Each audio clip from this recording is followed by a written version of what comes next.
Hi everyone, I'm Dr. Faisal Sayed, And I'm Dr. Dan McCarter. and you're listening to Faisal and Friends, where we believe access to primary care is a right, not a privilege. Today we're talking to Dr. Jill Howard, ChenMed's National Director of Infectious Diseases, about the role of infectious disease specialists in primary care. Let's dive right in. Hey there, Dr. Dan. Hey, Faisal. I'm excited about today's conversation. We've got Dr. Jill Howard, ChenMed's new National Director of Infectious Disease. Dr. Howard, welcome to our show. Thank you very much. You know, we love to start off especially when we're meeting our specialists at ChenMed, the doctor story. Like, what was it? Why did you pursue medicine? Oh, well, We're taking that's back. a good question. Yeah, that goes back a while. I thought maybe you were going to say why ChenMed, but No. Well, ChenMed is now, yes. but for especially for students, for people who are interested about pursuing medicine. I mean, we all have this wonderful story. What was the inertia that carried you through all the training and the whole process? So the truth is, I really liked science and biology and all the sciences in college really came naturally to me as opposed to some of the other courses. And it sort of drew me into medicine. And I actually had a fairly devastating occurrence when I was young, when I was 17. My grandmother, who lived with us in my house, actually committed suicide. And she drowned herself in our pool. Oh, And I was the only one home.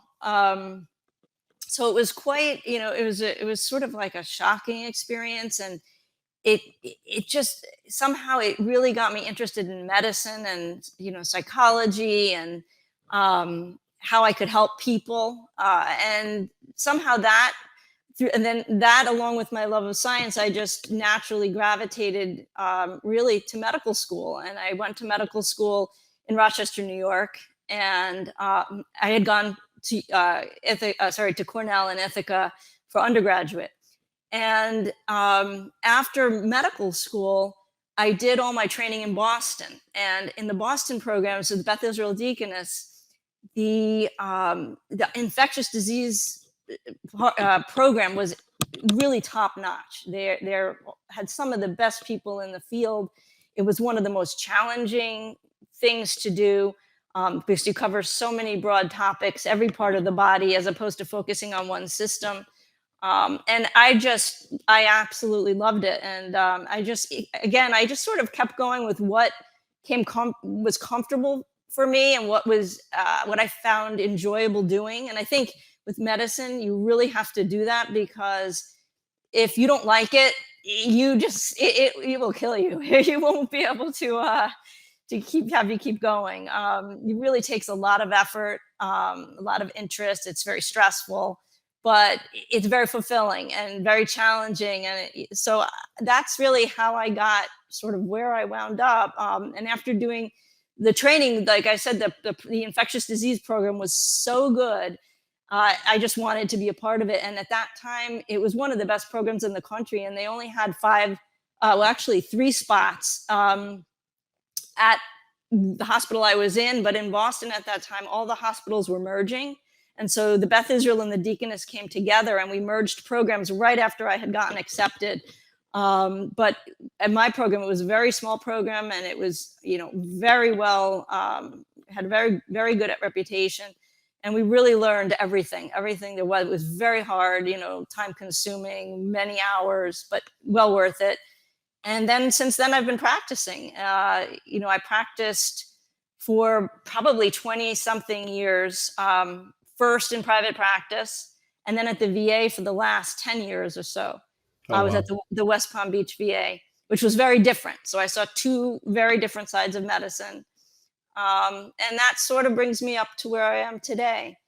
But yeah, it started with a strange occurrence. We meet so many different physicians. We've connected with so many people, especially during the pandemic, is when we started doing these podcast recordings and meeting physicians and all, just connecting with people across the country. And usually there's an incredible story.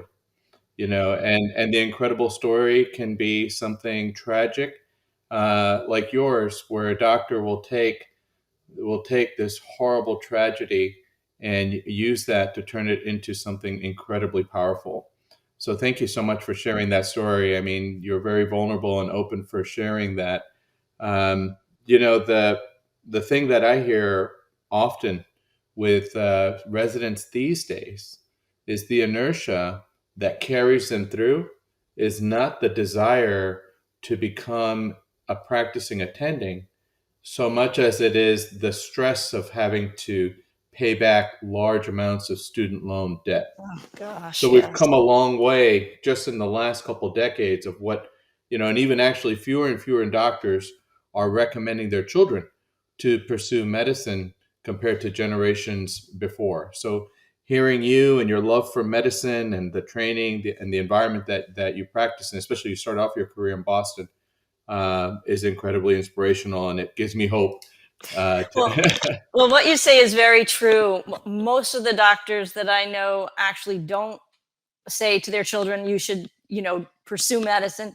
My ex-husband was a doctor. I was a doctor. My daughter, excellent in sciences. We always thought she would go into medicine just naturally.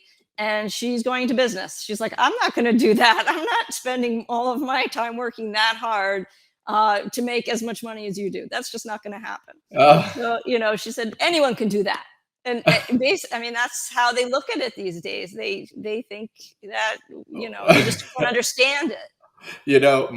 My oldest son just turned 15 last week. He started high school, and the conversation came up about career and all that stuff. And he said, Daddy, I don't want to be a doctor. I want to be a surgeon. And I said, why don't you want to pursue medicine? I mean, you're such a, you're so creative, and you've got such an interest in science and all. And he said, well, because doctors like you talk too much.